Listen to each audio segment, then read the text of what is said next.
UFC Vegas 112 is the end of an era. Not only is it the last event of 2025, it is the last event on ESPN. No longer do we have to pay $6, $7, $8 a month to access these fights. Pay-per-views are going away. The app stability should improve, and we are headed in the right direction. But before we jump over to Paramount, let's enjoy the last card on ESPN. My name is Angelo. This is We Want Picks, and I'm going to break down the entire UFC Vegas 112 fight card, giving you my picks, predictions, and bets. But before I jump in, let me say thank you.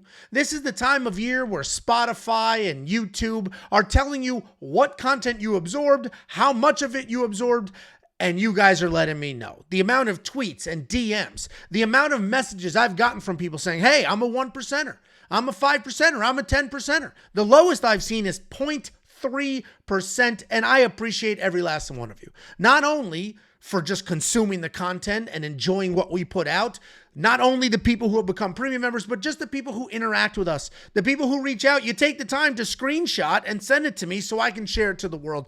I thank every last one of you. It's absolutely remarkable that I get to sit here, talk about fights, make a couple of jokes, and enjoy myself while making content for you, hanging out with my best friend. This is all absolutely incredible, so thank you very, very much. This year was an unbelievable year. I think we grew by like 13, 14, 15,000 subscribers.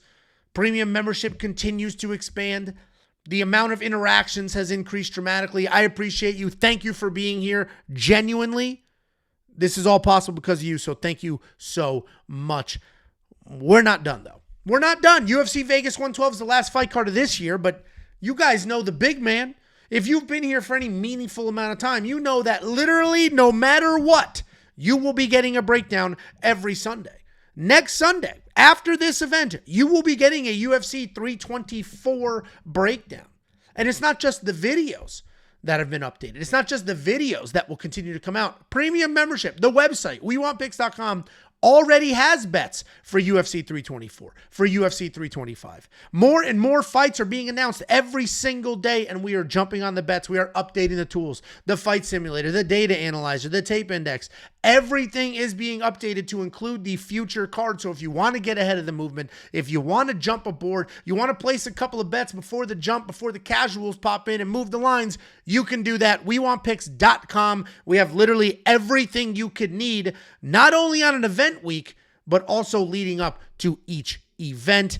And finally, we still got some vlogs to film. There's always a holiday vlog from your boy. If you enjoy the vlogs and you like that kind of content, we will be opening mail on the vlogs. We'll be hanging out, drinking, cooking, doing all the things. A couple of people have been sending recipes to the P.O. Box. If you want to send something for the vlog, you want to promote your business, you want to send a recipe, you want to see if you can make Big Ange laugh with a letter, send it to We Want Picks, P.O. Box 406 in Prosper, Texas, 75078.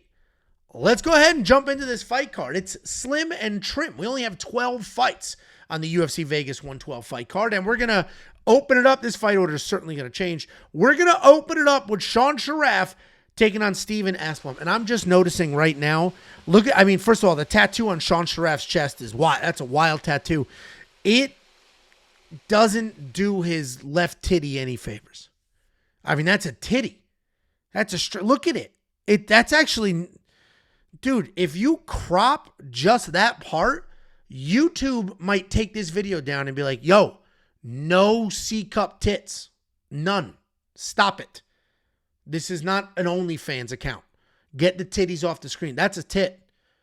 And I'm just noticing now. Thank God I'm noticing now. I don't know if I would have been able to get through making the graphics if I noticed then. So let's not look in that direction. My hands are above the table. We got Sharaf taking on Steven Asplund. Sharaf, an incredibly heavy-handed striker. He only has 5 MMA fights, 4 wins, but all of them are by knockout. He's not the most technical striker, but he is powerful. He throws everything with intent. If you decide to engage in a brawl, you might lose that. He is a former Marine. He has a never-say-die attitude and a determination to keep his 100% finish rate. The problem is that finish rate no longer exists on only the win side. He was finished in his UFC debut, which was a loss, a knockout loss to the very terrible Junior Tafa. He's taking on Steven Asplund, no model himself, but a massive human being.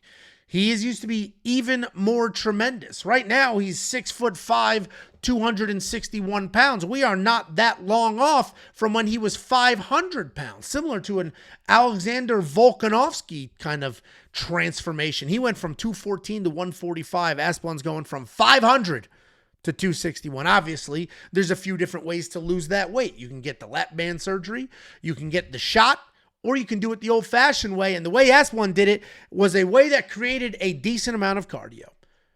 For a man built like a melting candle, he can continue to move forward, he can continue to throw, and most of his wins are because his opponents slowed down, got tired, and he didn't. Style-wise, he's got a decent jab. He's got decent striking volume. Pretty durable guy, but he can be taken down.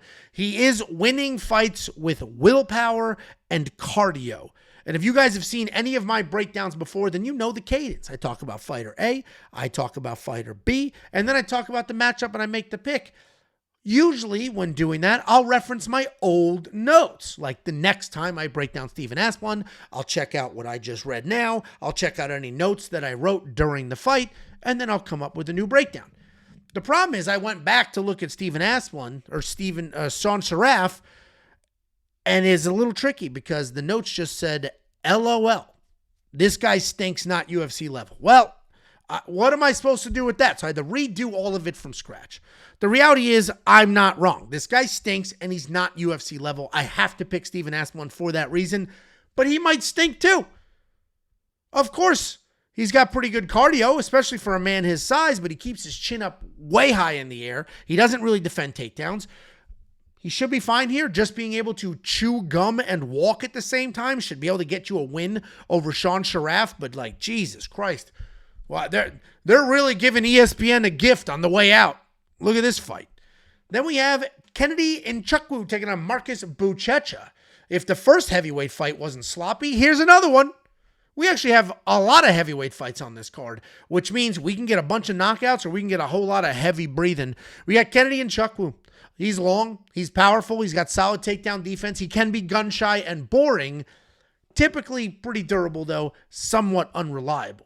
This is his fourth fight at heavyweight. This weight class does seem to be doing pretty well for him, despite coming off that first round heel hook finish loss to Walter Rocker, where he was rocked and then taken down by one of the worst takedown attempts I've ever seen.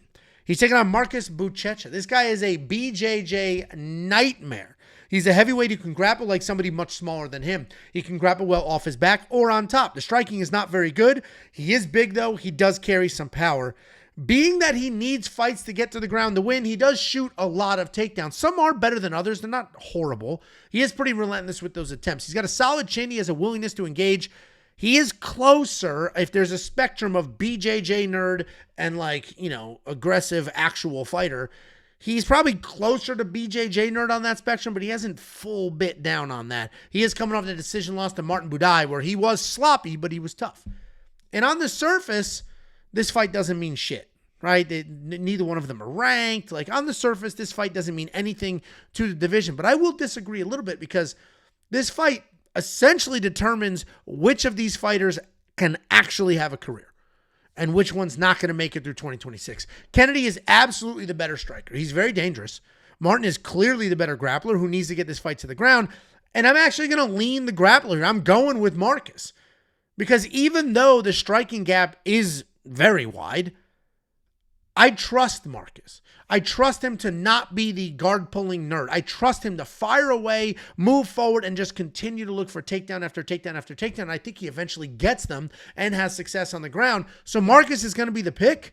Maybe we get lucky with a 1.5 round line. I think an over there would be spectacular. Kennedy can get caught in a staring contest. Marcus is going to be looking to grapple. So I'm going to pick Marcus. I did every single note, every single pick, every single write-up, every single breakdown on this card with no odds.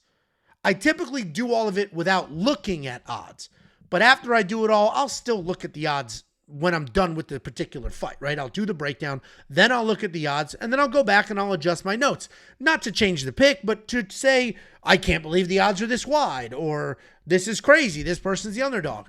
This time, I was not afforded that ability. These odds came out 8 minutes ago.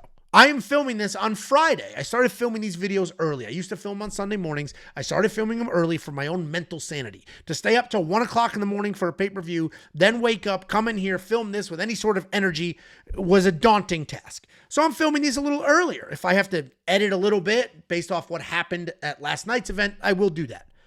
Point being, I did this entire thing having no clue who would be the underdog or who would be the favorite. And I was surprised to see Marcus Buchecha as more than a 2-1 dog. We just watched Kennedy Nzechukwu get taken down. We've seen Kennedy Nzechukwu in staring contest. Marcus Buchecha is not very good, but he's not a bum either. This is going to be an interesting fight. I threw a little bit of a bet, just a tiny little quarter of a unit on Buchecha at these odds. And we'll see. Like I said, I bet these fights 4 seconds after these odds came out. 4 seconds. So come fight night, we'll find out if I'm on the right or the wrong side of that line movement, because this is one of the few times where I watched the lines drop live and was able to jump on them before the general public did. Then we have Morgan Charriere taking on Costa. Morgan Charriere is not only the name of a fancy drink, it is also this gentleman right here. An explosive striker who's light on his feet. He stalks his opponents. He'll leap into his punches. He'll work for control. He does a really good job of either being all the way in or all the way out of range. When he is all the way in, he likes to tie up. He likes to work in knees. He likes to work in elbows. When he's all the way out, he's going to stalk you, and then he'll leap in. He's got solid takedown defense, a few takedowns of his own. He's very good everywhere. He's got fantastic cardio. He is coming off that win over Nate Landwehr, where he had 2 takedowns and a knockdown. He's taking on Costa. This guy's been surging as of late. A well-rounded guy with creative striking and solid grappling. His takedown defense is not very good. His offensive takedowns are just okay, but his scrambles are incredible. You'll see him work for takedowns pretty often. He doesn't need to use them in most matchups, though. He's got powerful hands, solid technique. He strings together combinations really well. He'll even mix in a couple of spinning attacks. He is coming off that decision over Julian Erosa, where he was taken down a few times, but he ended up outworking Julian. I like Morgan a lot. He's somebody we've broken down a few times here. He's not the typical French fighter. He breaks the mold. He doesn't dance on the outside and try to avoid an actual fight. He mixes it up. He immediately gets in your face. He has no problem flowing with a striking or a grappling match. I also like Melk, and his current win streak is actually pretty impressive, but I think that streak comes to an end here. Morgan's going to be bigger, stronger, faster, more athletic, more well-rounded in this matchup. And as long as he doesn't get caught in something on a takedown entry or scramble like Andre Fili did, I think he'll be fine. Morgan's going to be the pick. I'm pretty confident in that. And this is another situation. Broke it all down. This one was the hardest one for me to predict who would be the favorite, who would be the dog. I expected Morgan to be the favorite. Now, this is almost even money. He's just a slight dog here, but I expected Morgan to be the favorite, given that the level of competition's a little higher. He's had some success. But no, he's the dog. I didn't quite pull the trigger on a bet here because I recognize how close and competitive this fight is. But if it continues to widen and Morgan ends up being a bigger and bigger dog, I might pounce on that. Line movement tracker will keep me in the know. You can check that out at WeWantPicks.com. I mentioned earlier, we're not done. We're not done. This is the last event of 2025, but every tool on the website has already been updated for the cards in the future. And as they announce more fights, we will update the tools even more. So if you want to get ahead of your research for UFC 324, the odds are out there. You can start betting on those fights. So if you want to do your research, do the deep dive so that you can place your bets, check out the data analyzer. Fully loaded with UFC 324, UFC 325. Again, as fights are announced, they'll be updated. You can dive in. You can do the tape study from the data analyzer. You can stack the data. You can go ahead and deep dive any statistic that you want to. Check it out. WeWantPicks.com. It's included in everything else on the website. Then we have Giga Chikadze taking on Kevin Vallejos. This is a fight where I expected Kevin to be the favorite, and I mostly expected that based off of the insane number, just sheer number of people on Tapology voting for Kevin to win. I expected he would be the favorite. I was surprised to see he was this big of a favorite.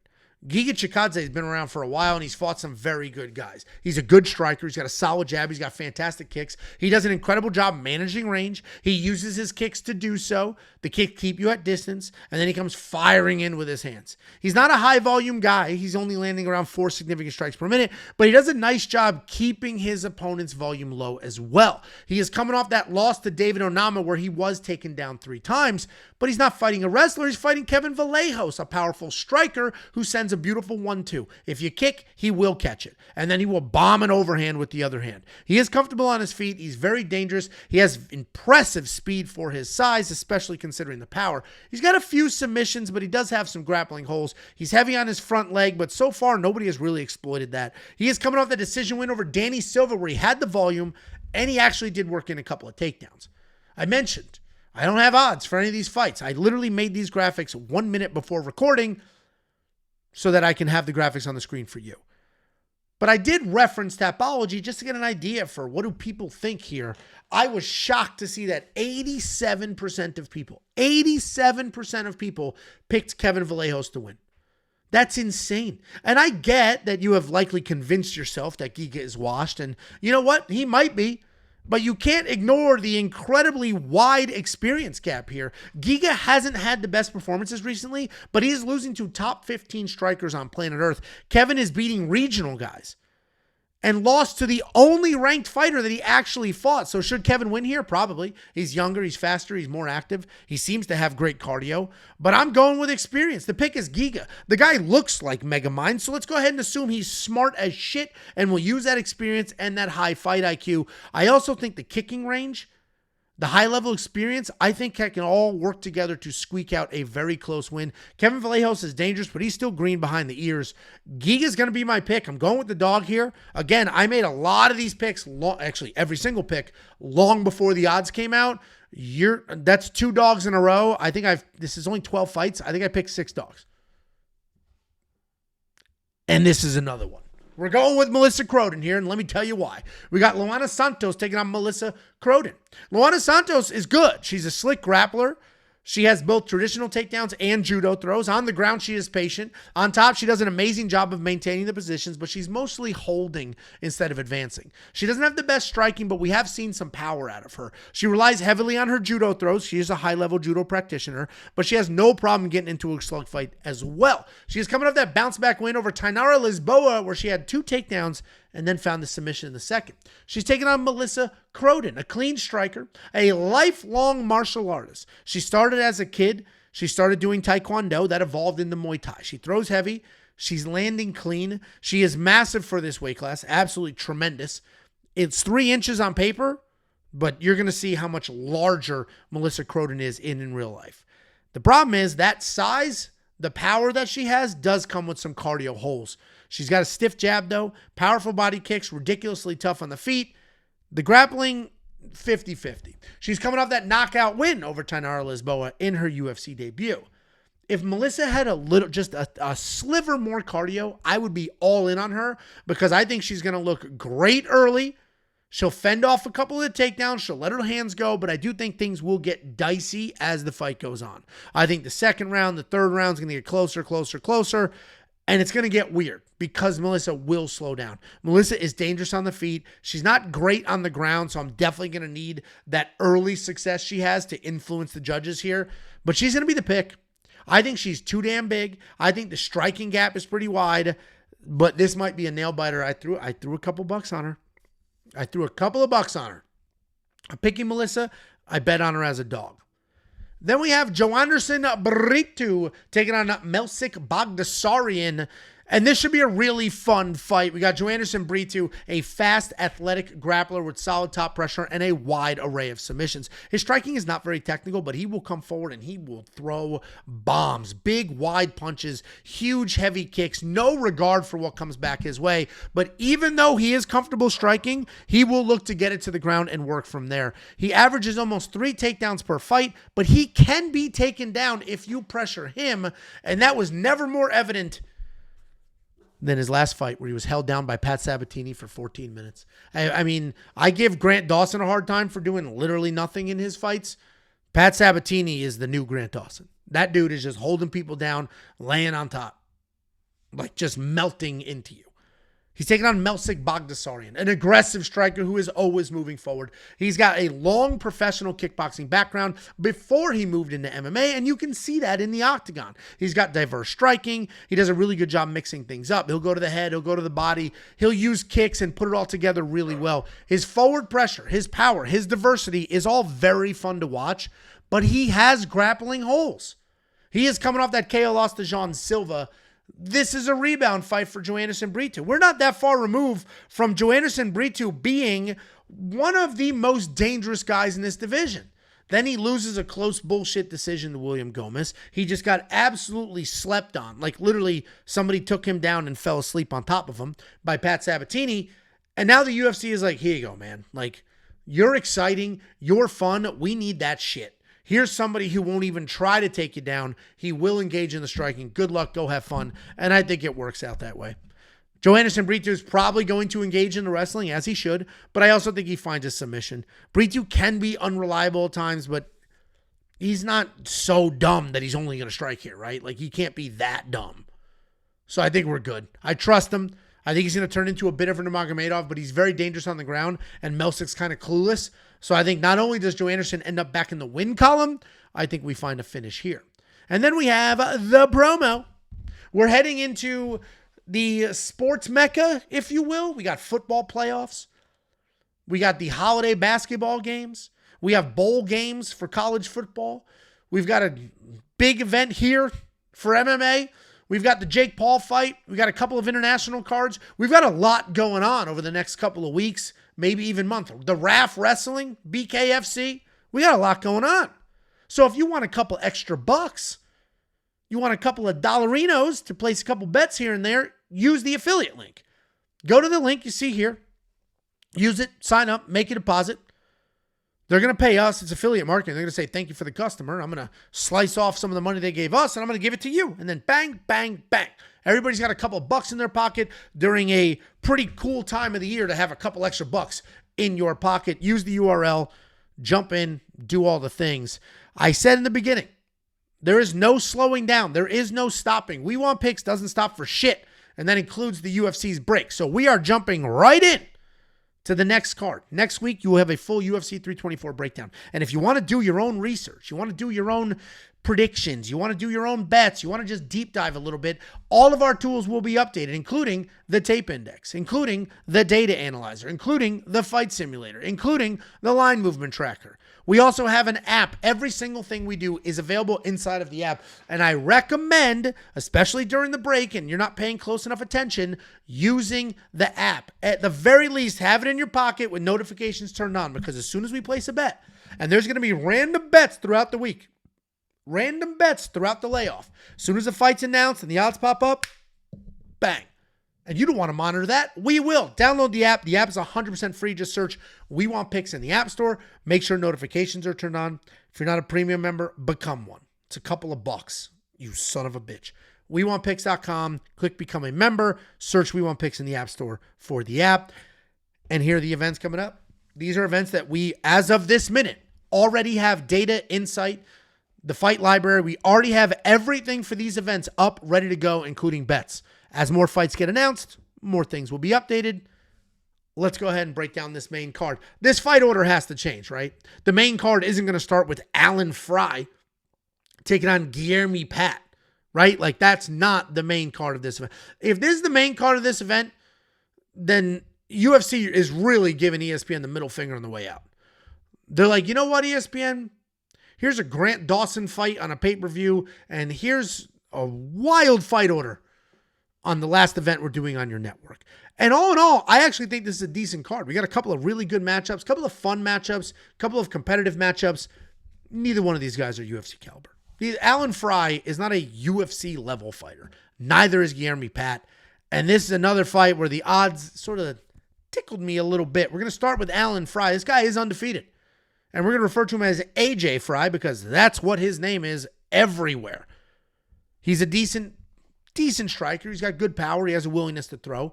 He's pretty green in MMA. He's only got 6 fights, and he's been fighting random people in the back of bars. This isn't any real level. He is evolving relatively quickly because he is big, he is fast, he's strong, he's insanely athletic. He is going to be faster and more agile than most heavyweights, and while he evolves, he is going to have to rely on that athleticism. He definitely has some defensive wrestling holes, but he does a good job working up if he is taken down. On the feet, he's going to pump a nice jab, and he's going to throw power behind it. He's taking on Guilherme Pat.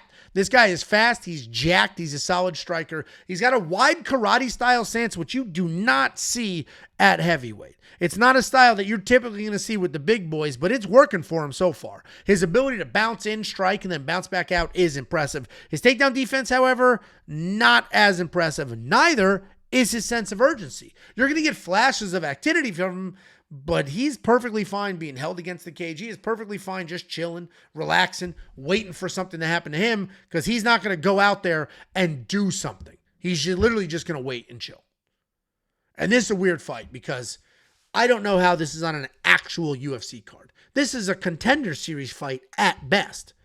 If this isn't a view into how desperate the UFC is for a viable heavyweight, then I don't know what is. We have two guys that have been fighting at Billy Bob's in the local bar, managed to work themselves up into the world's premier MMA organization. That's how bad the heavyweight division is right now. Either way, this is probably a fun fight. We will enjoy ourselves watching this. At least they're both strikers and have decent cardio. I'm picking Allen because the raw athleticism is there, and I expect him to actually fight. Guilherme Pat looks more buttoned up. Guilherme Pat is jacked. So he, with your eyes, looks the part too. Guilherme Pat has all the tangible things, right? He's coordinated. He's jacked. The cardio seems okay. He'll hop in and out. He's fast. But after a couple of minutes, if you just hold him against the cage, he'll chill against the cage. If you take him down, he'll chill on the ground. And that karate style only works if somebody's not blasting that front leg and just punching you square in the mouth. So I'm going to go with the better athlete and the person who I'm positive is willing to engage in the fight here. And that's Frye. Frye is going to be the pick. I'm not betting this at all. At all. I mean, there's no point to bet this fight. So I will not be betting this fight. Let's just leave this one alone. This is a low-level MMA at best. At best, it's low-level MMA. Then we have Cesar Almeida taking on Cezary Oleksiejczuk. And this is a striker's delight. Cesar Almeida, big-time professional kickboxer. He's had success at the highest levels in kickboxing. He even beat Alex Pereira. He does everything you would expect a high-level kickboxer to do. Good, clean combinations, big power, good footwork. He's dangerous every second that a fight remains standing. Takedown defense in the middle of the cage absolutely sucks. Against the cage, very, very good. He can defend well against the cage. If he is taken down, he does a nice job scooting all the way up and then working out. He is coming off that big knockout win over Abdul Razak Al Hassan where they did drop each other, but Cesar sent him into the shadow realm. He's taking on Cezary, and like Cesar, and I'm gonna enunciate very clearly so you know which one I'm talking about because I'm not saying Oleksiejczuk over and over and over. Cezary is a very good striker. He's got clean boxing, nice combinations. Fantastic power for his size, and he switches stance really well. He's going to throw kicks, but he's more of a boxer than a kickboxer. His grappling is just okay, but it's mostly defensive on the feet. And on the ground, he's just looking to get the hell out of there. This is striker versus striker, and it should be a ton of fun. It's also a really hard fight to predict because it should be a clear Cesar Almeida win. That's why I was surprised that he opened as the dog, because the reality is I think he's the better overall striker. I think Cesar Almeida is mixing up his striking techniques better than Cezary is. He's fought the much higher level of competition, not only in kickboxing, but in MMA. But Cezary is very powerful. He is 12 years younger. I do think age matters here because Cesar is starting to get a little chinny. That chin might be on the way out. And sure, he did just win by knockout, but he got dropped in that fight. And Cezary, it's much harder and is much more durable than Abdul Razak Al Hassan. I think I'm going to go out on a limb here. I'm picking Cezary, and when I wrote this and when I made the pick, I was convinced Cezary was going to be an underdog. Maybe he'll end up being a dog. As of right now, he's a slight favorite. I think he gets it done. This might be one of those matchups where it's two high-level strikers, so they just stare at each other. But I think we're good with Cezary to get the win here. Younger, faster, a little more durable. Then we have Tereza Bleda taking on Jamey-Lyn. If this isn't a main card fight, then what the hell is? We got Tereza Bleda, a 2-1 favorite coming back after 2.5 years away in the sideline. She is a determined grappler, though. She'll come forward. She'll work in a takedown. Not just desperate grappler. She will stand tall. She will strike. She'll move forward. But as soon as you're comfortable, as soon as you throw something, or as soon as she gets a bad angle, boom, she's shooting a takedown. She'll catch a kick if she has to. If not, she'll just shoot a full-blown takedown. She's got great control on top. She's very methodical at what she does. While she is a very good grappler, she is much more dangerous on top than she is bottom. She's coming off that 2-year-plus layoff, because she had a couple of injuries, a little bit of an illness in the mix. She did beat Gabriela Fernandez before heading out for the layoff with 11 minutes of control time. Gabby's a big, strong kickboxer, similar to Jamey-Lyn Horth. She's a striker. She's got solid accuracy, good power. She moves well. She mixes up various kickboxing techniques, and while pressuring, she's got high fight IQ and follows a game plan well. Her takedown defense, however, not great. Kind of sucks, especially in the open mat. Against the cage, everybody can defend takedowns a little better against the cage than in the middle. If she does get taken down, she works her way back up pretty well. She's coming off that bounce back win over Vanessa Demopoulos, where she got her offensive wrestling going. This should be a Tereza win, but I hate a layoff this long. More than 2 years away because of a litany of injuries and staph infections, that's not a good thing, especially in a matchup against somebody as tough as Horth. We're going to need Bleda to have a full 15 minutes of cardio so she can get the wrestling going. And I'm going to pick Bleda here because of that gap. I think the gap on the ground is much wider than the gap on the feet. But I don't love that most women's MMA fights come down to who's tougher. Because the reality is Jamey-Lyn Horth is incredibly tough. Bleda is going to be the pick. I haven't seen this woman fight in 2 full years. I need her to wrestle. No chances being taken here whatsoever. There won't be a bet. I'm not even going to touch the over on the round. And you know me. I love a lady over. That's not going to be happening here. This is a sit and wait kind of fight. Let's see what happens. Let's see if Tereza ends up back in any real capacity or if she's going to get this fight and then she'll disappear for a little while. Then we have Neil Magny taking on a very highly touted prospect and free agent, Yaroslav Amosov. This is a big deal. Yaroslav Amosov being in the UFC is a big deal. Now, is he just another hyped Bellator bum who's going to show up and patchy mix his way into oblivion? Maybe. That's why Neil Magny is a perfect person to find out. Neil Magny, incredibly well-rounded guy. He is the all-time win holder at this division in welterweight. He can do everything. He's a busy striker. He can get his grappling going. He's averaging more than 2 takedowns per fight. His UFC record is 24-12. He has 24 wins in the UFC. That's a ridiculous number. That's more than most active UFC fighters have actual fights, let alone wins in that one single promotion.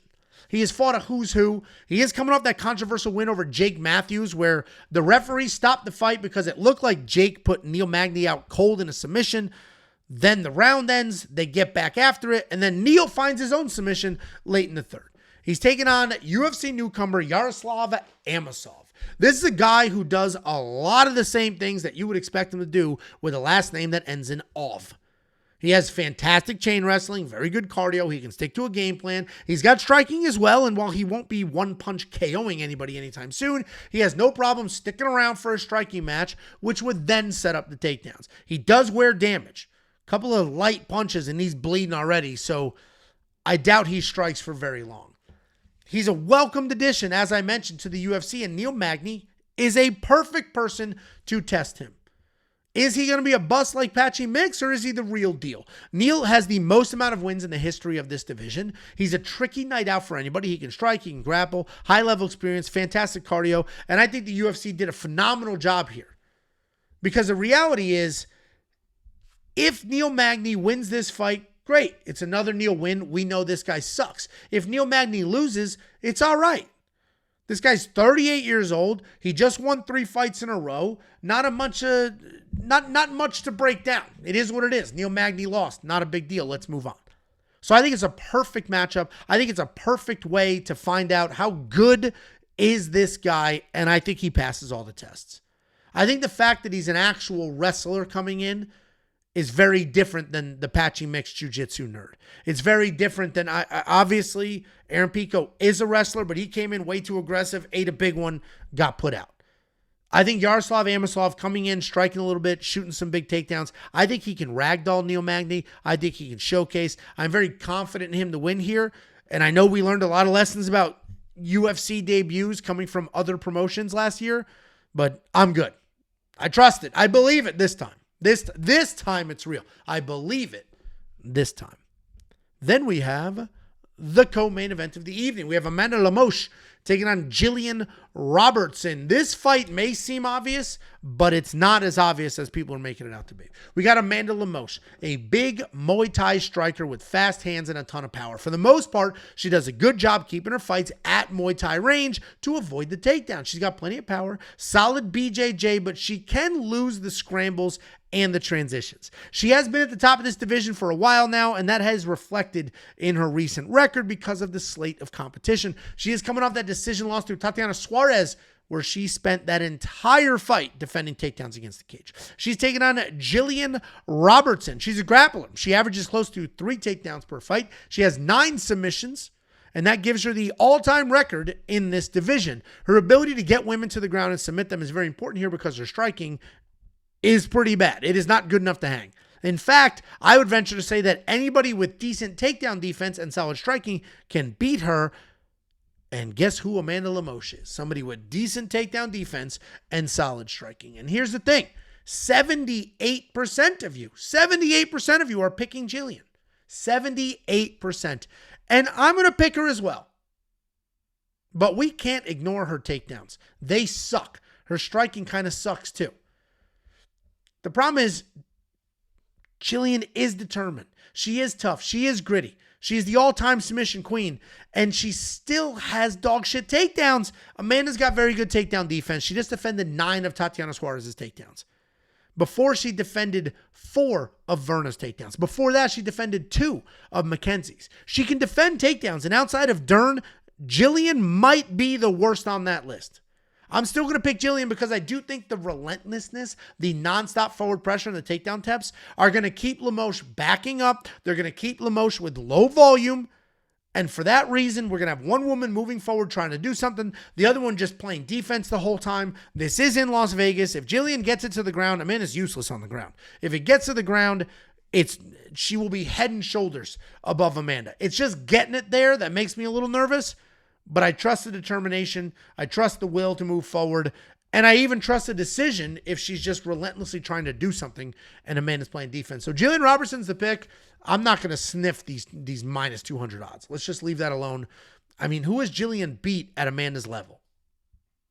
The best Jillian win is an old Marina Rodriguez. Who has she beat that's Amanda's level? And now Amanda's obviously, her stock's fallen a little bit because she's got a couple of losses here. But the reality is these losses are to title challenger. Like, these are good quality losses. I'd be careful here.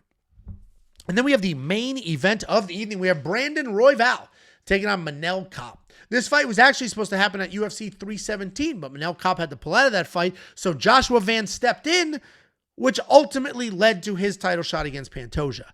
This is a good fight. These guys should get after it. 5 full rounds. I'm looking forward to it.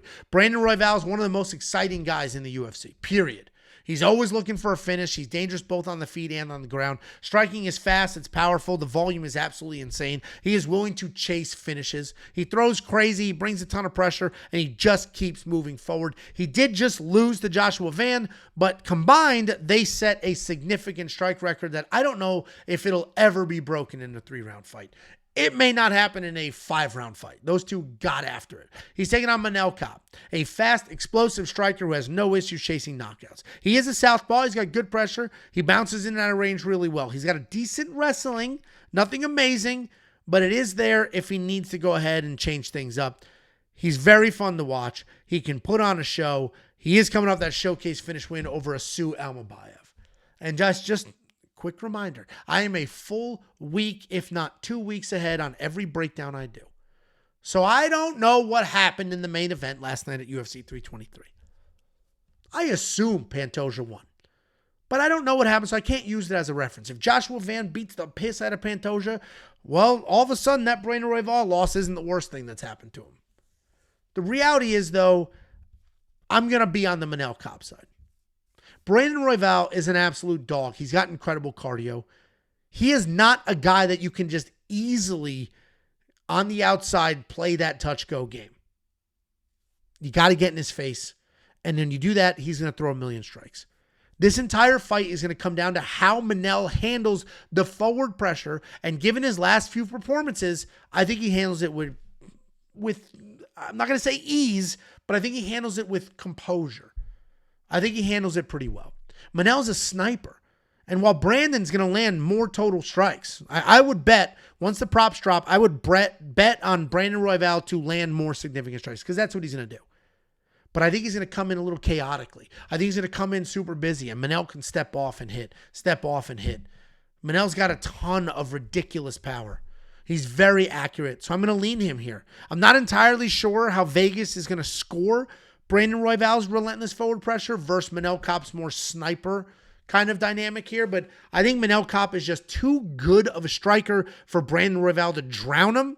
So I don't see Brandon getting the win here, but Brandon is a tough night out for literally anybody in the flyweight division. Guys, that's the breakdown. Do me a favor and click subscribe, and you're going to need to be subscribed now more than ever because as we move into the break, there are going to be new breakdowns coming out, new fights announced, and we're going to give you every single pick, prediction, and if available, bet as those fights pop up. Click the subscribe button here. It costs you literally nothing. And before I move on, I don't know if you noticed, we got a new overlay. Do you like it? Do you like the new overlay? The graphics stayed the same, meaning the actual fighter images and all the stats, but I just changed the overlay. I went with like the ripped paper look. What do you think? Is it too aggressive? Is it too papery ripped? Is it nice? Nice little change up? You tell me what you think. I can still make some tweaks here. Also, we've got the crown, the We Want Picks crown. I don't know if I love the crown here.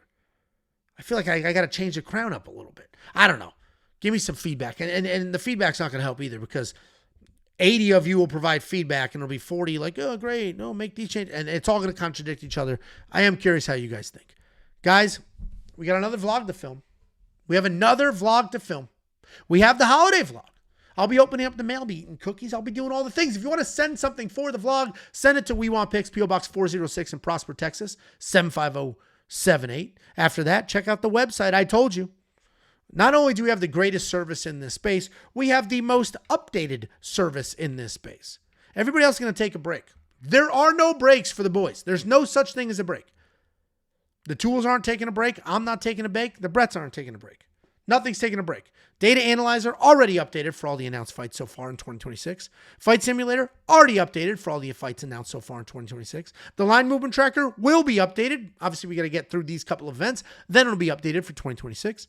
The Prop Hunter, that'll be updated for the next event. The Tape Index already updated for the fights announced in 2026. All of that, all the picks, the whole team will be grinding while the UFC moves from ESPN to Paramount. Check it all out. WeWantPicks.com. Just click become a member at the top. Guys, I could not be more excited. I could not be more excited to see what the UFC looks like in 2026. I'm here for the ride. I hope you guys are too. Good luck this weekend. Enjoy your families. Enjoy all of it. This is going to be the golden era of MMA. You don't give the UFC that much money, put them on a brand new platform, and eliminate pay-per-views without it becoming the greatest era of this sport. I'm looking forward to it. Let's all enjoy this ride together.